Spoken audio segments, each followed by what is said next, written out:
Bueno, pues damos paso a la siguiente sesión del Congreso de Mito en las Artes. Ahora tenemos a dos compañeras mías y dos estudiantes de compañeras de doctorado, Belén Galván y Maite Goñi. Vamos a hacer las dos charlas seguidas y después daremos paso al turno de preguntas. Pero bueno, brevemente, ahora mismo Belén nos va a hablar sobre las transformaciones de las nociones de muerte e inmortalidad en la novela de Madeleine Miller, Circe, que creo que va sobre la hija de Helios. Y, bueno, pues nada, Belén, cuando quieras. Muchas gracias, Aitor. Pues como bien explicado, lo que yo quiero presentar es un análisis de la recepción de los conceptos de mortalidad e inmortalidad desde la épica griega hasta la novela de Circe de Madeleine Miller, que es del 2018. Un poco para ver cómo dialoga con el mito griego y adapta o subvierte cierto significado, ¿no?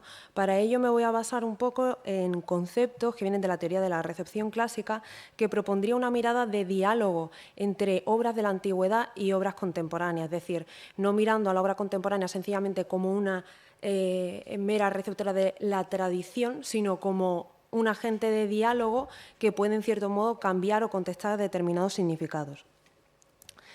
No sé si todos habéis oído hablar de Circe, mínimo yo creo que sí la habréis visto en escaparates, en fin, en diferentes sitios, porque ha sido todo un éxito. Esta novela, publicada en 2018, ha sido elegida como novela del año por diferentes periódicos, como veis aquí.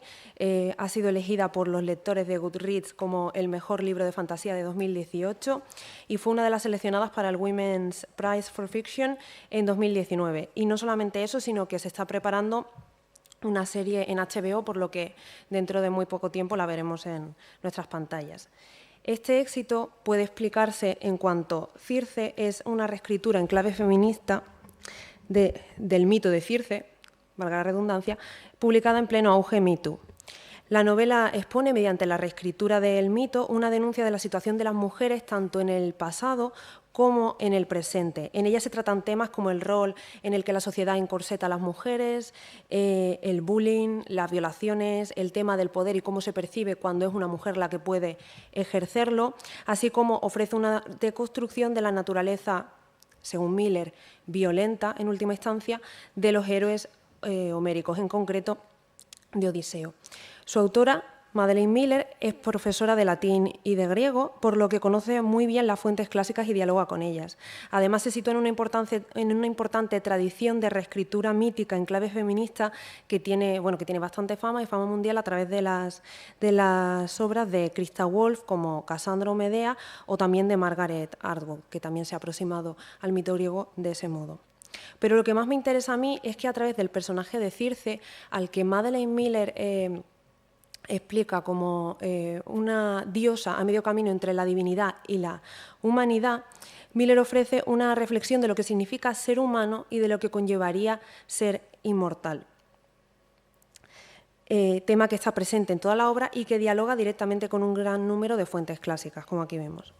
Así que paso a comentar brevemente el esquema de la presentación, que sería un poco apuntar de forma muy somera a los paradigmas de mortalidad e inmortalidad en la poesía griega.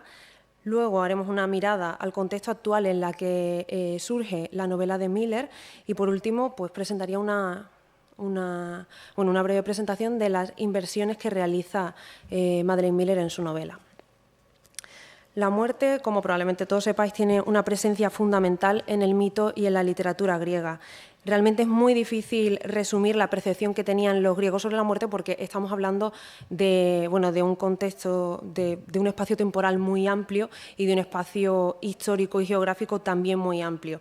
Me refiero, por ejemplo, a explicar si creían en una especie, que no tal cual, en una especie de alma que fuese al Hades. No me quiero meter en eso y tampoco se podría explicar de una forma unitaria. Pero lo que sí parece que podemos asegurar es que en gran parte de la poesía griega arcaica, tanto en la épica como en la lírica, pervive una visión de la muerte como un destino inevitable y terrible para el ser humano. La vejez y la muerte son como una tragedia, subyace en las obras más importantes de la antigüedad clásica, y este significado se perpetúa a través de diferentes fórmulas, adjetivos y asociaciones que podemos ver, como por ejemplo la lamentable muerte o la vejez, la miserable vejez. Frente a ese destino horrible del ser humano, tenemos una contraposición con los dioses inmortales, que son habitualmente llamados felices, mácares, precisamente porque pueden vivir para siempre y además poseen la eterna juventud. Hay una tensión en diferentes obras entre un destino seguro de muerte para los seres humanos y la existencia de los dioses. En Ilíada, por ejemplo, esta tensión se expresa en el contraste entre la guerra y la muerte que cubre todo el poema y la actitud de los dioses que siguen con sus banquetes y sus alegrías o intervienen directamente en un conflicto que realmente a ellos no les afecta de la misma forma que sí les afecta a los seres humanos que se juegan todo. ¿Cuál sería entonces la esperanza de los seres humanos o de esos seres humanos que suelen ser los protagonistas de estas historias, que serían los héroes? ¿Cuál sería la esperanza para ellos si la muerte es vista como una tragedia? Obviamente, pues sería conseguir la inmortalidad, ya sea de forma real o de forma, voy a llamar, metafórica. ¿Y a qué me refiero con esto? A los dos paradigmas que Slatkin presenta en el libro que podéis ver ahí, y que reflejan dos formas diferentes de presentar la búsqueda de la inmortalidad en la literatura griega. Una sería la inmortalización real, es decir, cuando un héroe adquiere naturaleza divina, como puede ser el caso de Heracles en según qué versiones, que después de su muerte sería divinizado y entraría en el Olimpo.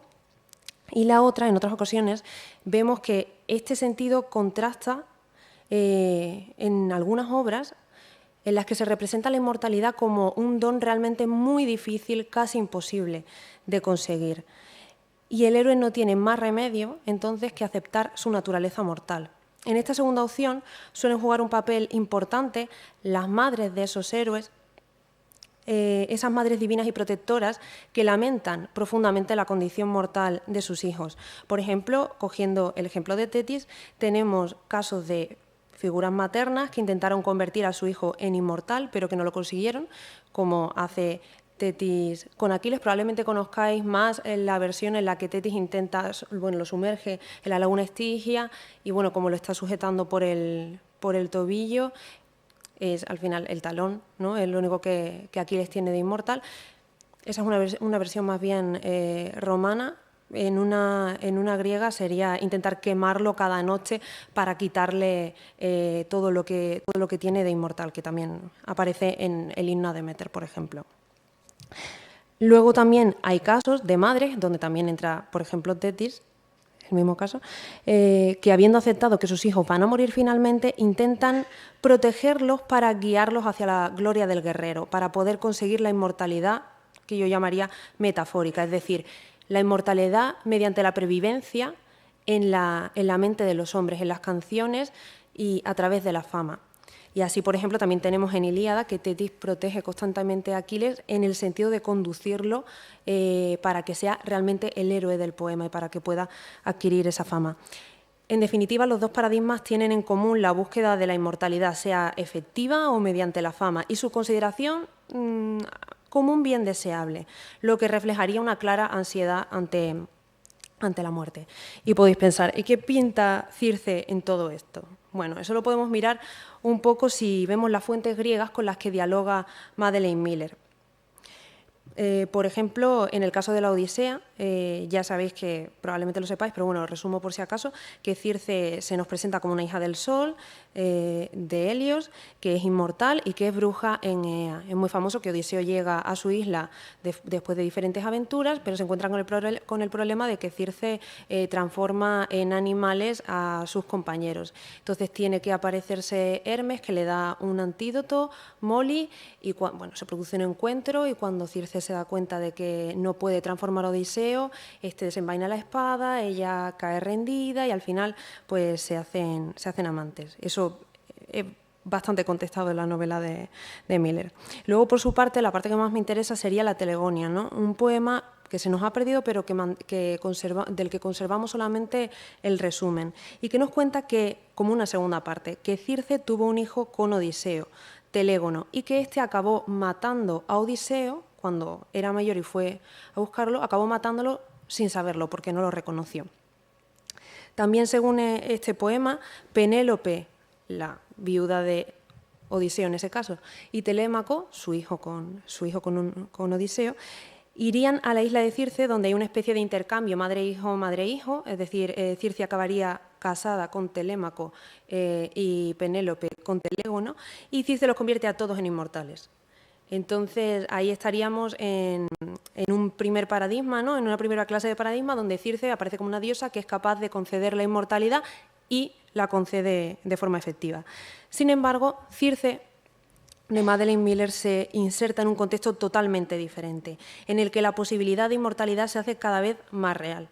Lo que vamos a ver en la obra de Miller es que la ansiedad por la muerte, a esa ansiedad se le une una nueva ansiedad, que sería la ansiedad por la inmortalidad. Tenemos que tener en cuenta, además, que esa nueva ansiedad lleva siendo explorada desde los siglos XVIII y XIX, aunque de forma diferente, por la novela gótica, por la fantasía, por la ciencia ficción, y que en más de una ocasión se ven reflejadas las derivaciones monstruosas de intentar alterar la muerte. En Miller no solamente vamos a ver eso, sino que vamos a ver también una preocupación por quién se podría en este mundo permitir esa inmortalidad. Por eso me resulta especialmente interesante el título que aparece justo en el centro, porque es un negocio y qué dice eso de nosotros. Yo creo que van un poco por ahí los tiros. Entonces, ¿qué nos cuenta Circe de Madeline Miller? La novela cubre el periodo desde el nacimiento de Circe y su estancia en casa de su padre Helios hasta el momento en el que Circe decide tomar las riendas de su vida, años después de haber sido, según esta versión, desterrada en Enea. La obra está dividida en tres partes principales que explorarían la diferente naturaleza entre los dioses y los hombres.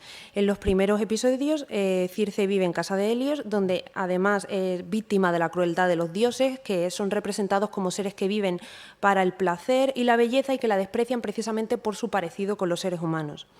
En la segunda parte, ya sería la parte de Circe hechicera, y muestra diferentes encuentros de nuestra heroína con dioses, héroes y diferentes seres humanos. Y luego, por último,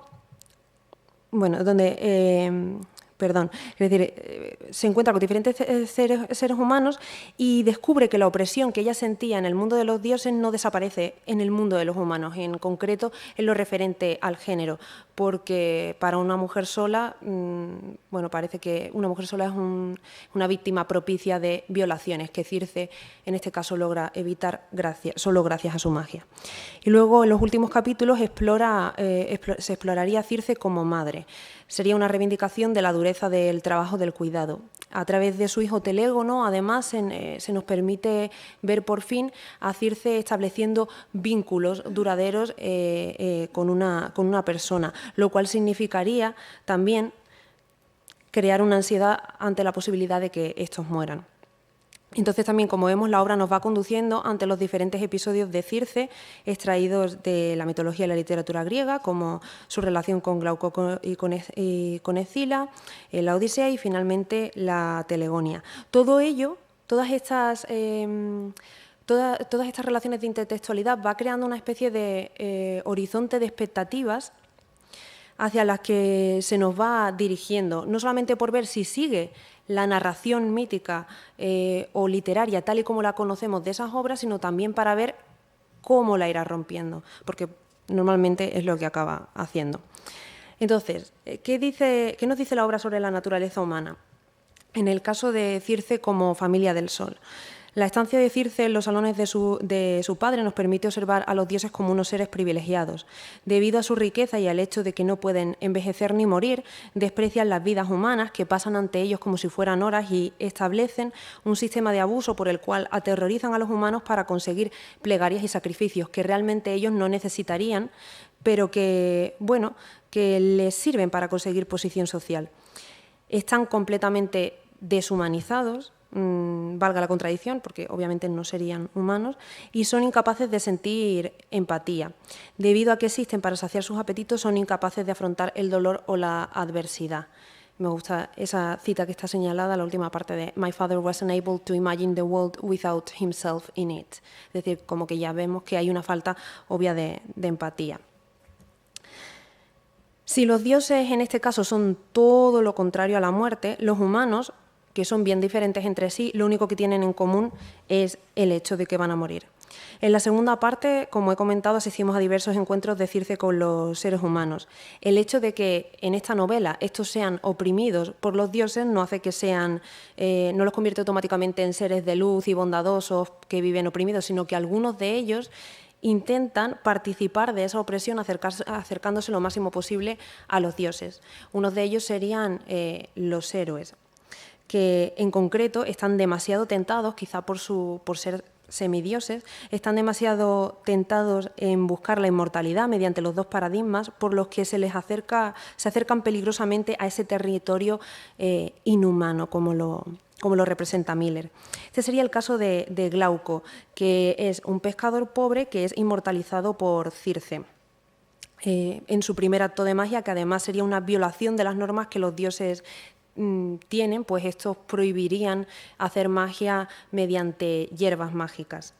Entonces, Glauco como humano ya había demostrado tener una naturaleza insegura. Por ejemplo, hay una escena en la que Circe le dice realmente cuál es su edad, que obviamente pues son cientos de años, no como Glauco, que era un joven, y este se ve bastante amenazado por la posibilidad de que su amiga pues no sea, vamos a decir, natural como sería él, se ve un poco amenazado. Pero digamos que vive en una contradicción, podría ser más humanitario, podría tener sus contradicciones, pero convirtiéndolo en inmortal, Glauco da rienda suelta a todos los sentimientos inhumanos propios de los dioses, ¿no? Su nueva naturaleza. Tiene soberbia, tiene desprecio por los seres inferiores a él, desprecia la vida humana, tiene ansia de gloria.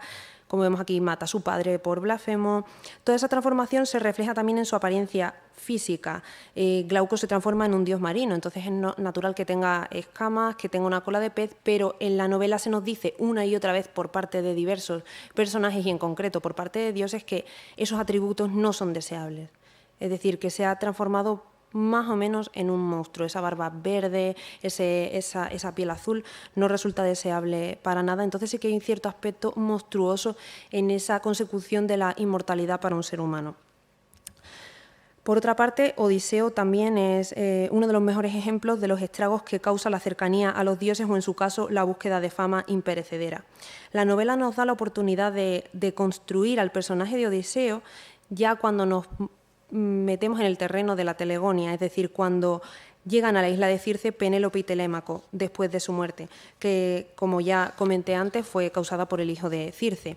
Estos relatan la personalidad de Odiseo detrás de esas argucias que habían enamorado a Circe en la novela, que sería una persona que amaba la guerra por el reto que suponía, sin importar las vidas que se cobraban, una persona que deseaba destacar y despreciaba a los que no eran tan inteligentes como él, se consumió por el deseo de venganza hacia los pretendientes y sus familiares, y sobre todo era una persona incapaz de llevar una vida cotidiana con su familia, que es quizás el rasgo que más se critica y que es, según Telémaco, la causa de su ruina, incluso de las desdichas que lo atormentaban en la Odisea. Entonces menciona «He would rather be cursed by the gods than be no one». Esto es una mención al episodio del cíclope en el que Odiseo lo ciega, ¿no? Y entonces se inventa una treta para que no le pille, diciéndole que se llama Nadie. Y entonces el cíclope lo único que puede decir es nadie me ha cegado, pero cuando se está yendo, ¿no? Cuando ya se está yendo Odiseo en la barca, no puede evitar decirle finalmente al cíclope, no, pues si quieres saber quién te ha hecho esto, pues es Odiseo, hijo de Laertes, que vive, bueno, le da toda su dirección, le da todos los datos para que le pueda maldecir, para que se lo pueda contar a su padre, el rey el Poseidón, y bueno, y ocurre lo que ya sabemos. Y luego, por último, lo más importante sería esa inversión de la figura de la madre diosa, que es lo que me parece más importante realmente del libro, ¿no? De esa madre diosa, de ese estereotipo, digamos, que se lamenta de la inmortalidad de su hijo y que intenta conseguir para él, que se lamenta de la mortalidad de su hijo y que intenta conseguir para él la inmortalidad. Ahí además tenemos que tener en cuenta el horizonte de expectativas de la Telegonia, es decir, tenemos a Telégono, tenemos a Circe como dadora de la inmortalidad a este, y a Penélope y a Telémaco, y tenemos que esos personajes en un momento determinado están todos reunidos en la isla de Circe. Pero ya vamos viendo desde que Circe es madre que se aleja definitivamente de ese arquetipo de diosa madre en el mito y la poesía griega mediante el silencio. Es decir, Circe nunca ofrece un lamento hacia la mortalidad de su hijo y nunca se le pasa por la cabeza transformarlo en inmortal, lo cual es más o menos lógico viendo el resultado que tuvo con Glauco. De hecho, es capaz de entender que su instinto natural de protección puede hacer que su hijo no aproveche su vida, ¿no? Que no viva con mayúsculas como un humano y decide dejarlo libre para que pueda cumplir con el destino que él ha elegido, como podemos ver a través de las citas. Y luego también Miller decide romper nuestras expectativas en cuanto a la relación de la diosa con Penélope y con Telémaco, con quien sí acaba iniciando una relación frente a Penélope, que no acaba al final con el hijo de Circe. Estos dos personajes son, junto a su hijo, los únicos con los que Circe logra crear realmente vínculos. Y recordemos una vez más que acababan inmortalizados en la Telegonia. En esta novela, en primer lugar, la diferente naturaleza entre dioses y humanos también crea una distancia entre ellos. Sin embargo, ya vemos que el objeto del sufrimiento no es que los humanos vayan a morir, sino que ella no podrá seguirlo, ¿vale? Then he, en el caso de su hijo, he would live for the underworld where I could never go. Entonces, ¿qué más da que yo sea, que yo pueda tener a Telémaco como amante, que yo pueda tener una amiga en Penélope, si al final todos se van a ir y yo no voy a poder ir detrás? Y entonces esto nos conduce al final de la novela, que ya lo siento, pero es importante para la interpretación, para los que no lo hayáis leído. Pero Circe vuelve una vez más a la isla en la que encontró las flores con las que hizo inmortal a Glauco. Entonces todo eso nos va como creando esa expectación de que Circe vaya a utilizar esas flores para inmortalizar a su hijo, inmortalizar a Penélope y a Telémaco. Sin embargo, lo que nos encontramos al final supone una inversión total de la dicotomía mortalidad e inmortalidad presente en la antigüedad, pues Circe decide romper esa distancia que siente con sus seres queridos utilizando esas hierbas para transformarse ella misma en humana. Es decir, Circe renuncia a la inmortalidad precisamente para poder, como su hijo, vivir con mayúsculas, identificando la vida real, la única verdaderamente plena y posible, como la vida humana con todas sus limitaciones. Me gusta mucho esta cita. I thought once that gods are the opposite of death, but I see now that they are more dead than anything, for they are unchanging and can hold nothing in their hands. Así que pasamos a las conclusiones, que son un poco work in progress todavía, pero diríamos que hay una inversión total de los patrones de mortalidad e inmortalidad presentes en la antigüedad. La recepción de obras clásicas en el mundo actual se hace mediante una profunda reescritura en muchísimos casos, pero ya vemos que no solamente en clave feminista, sino que contesta y cuestiona todas las nociones que damos nosotros quizá por hechos, como que la muerte es una desgracia o que los dioses serían los únicos que podrían alcanzar la felicidad precisamente por tener una naturaleza contraria a los seres humanos. Y luego también que desde hace unos 2 siglos la ansiedad ante la muerte convive fuertemente con la ansiedad ante la inmortalidad, debido al desarrollo médico y tecnológico. Este patrón está presente en Circe, que aprovecha para criticar la posición de quienes ahora podrían permitirse esa inmortalidad, sea en forma de fama o real. Es decir, para ellas son privilegios que deshumanizan fuertemente a los seres humanos frente al trabajo manual, que es alabado en toda la novela, y mediante una vida anónima, señas para ella de lo que realmente sería el ser humano, es decir, una vida anónima y rica en matices en lugar de una vida eterna y deshumanizada.